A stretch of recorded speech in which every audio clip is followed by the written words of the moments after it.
You might be being a little bit too hard on yourself. And let me tell you why. Even famous movies have faced hard struggles. Did you know that Star Wars almost didn't get made?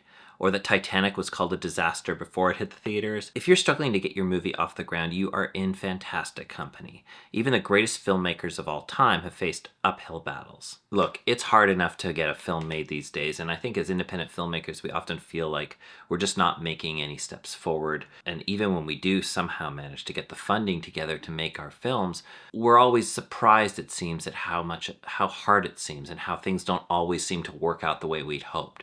Well, let me set your mind at ease by showing you how just a handful of films that we now revere in our world almost never happened. All right, so let's talk about sort of one of the more famous films of all time, which is Star Wars in 1977.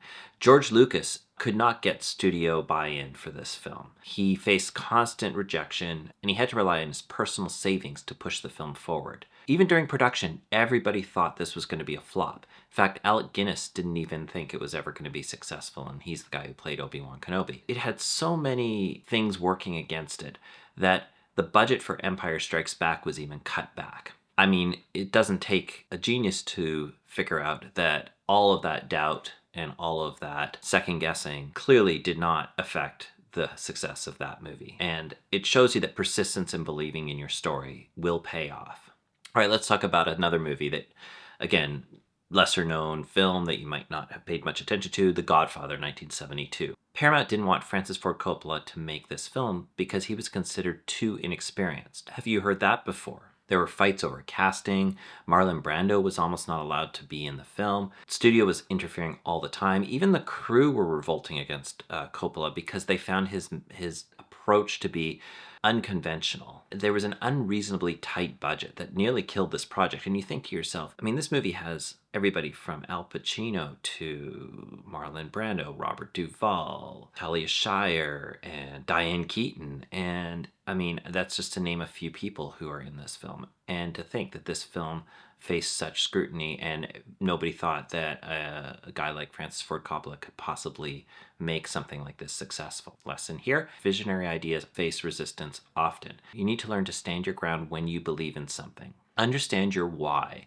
Why am I making this film? Why should I be the one making this film? And why now? Let's talk about Mad Max, Fury Road. This film took over a decade to create. It was delayed by lawsuits, financial hurdles, global crisis. I mean, this film was supposed to be made at the beginning of the 21st century. George Miller, who directed the film, gave up multiple times. What this lesson maybe here with a film like this is that the timing isn't always right, but that doesn't mean you don't keep pushing forward.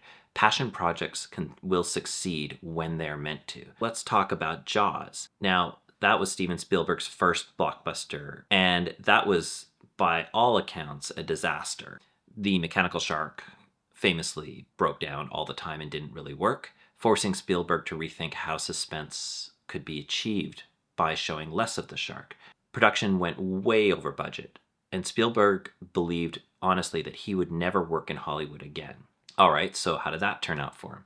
Well, despite all of this, the film became a massive hit and essentially created the idea of what a summer blockbuster is. And the lesson here is that constraints can force you to be more creative, and sometimes those creative pivots lead to groundbreaking results. We don't plan for mistakes, and we don't plan for these constraints. We don't plan for the shark to break down, but use the possibility that things won't work as you anticipate them to come up with a better idea that may or may not even save the film. So let's talk about another famous one, Titanic, 1997. And James Cameron is noticeable for pushing the envelope when it comes to the technology that's available at the time. I mean, that epic was basically called a disaster mid-production. It was over budget, delayed, and mocked by Hollywood insiders. People laughed at the idea of mixing romance with a disaster, even just as a concept. I mean, the idea of quote-unquote Romeo and Juliet, but on the Titanic. I mean, that's basically the pitch for the film.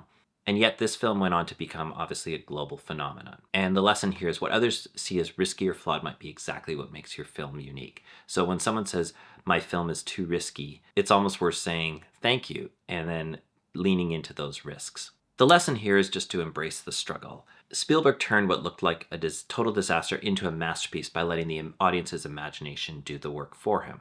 That wouldn't have happened if the shark had worked. You know, sometimes the shark in your movie journey, whether it's a broken piece of equipment, your lack of funding, or constant setbacks, may be your greatest gift in disguise. So it's time to shift your mindset.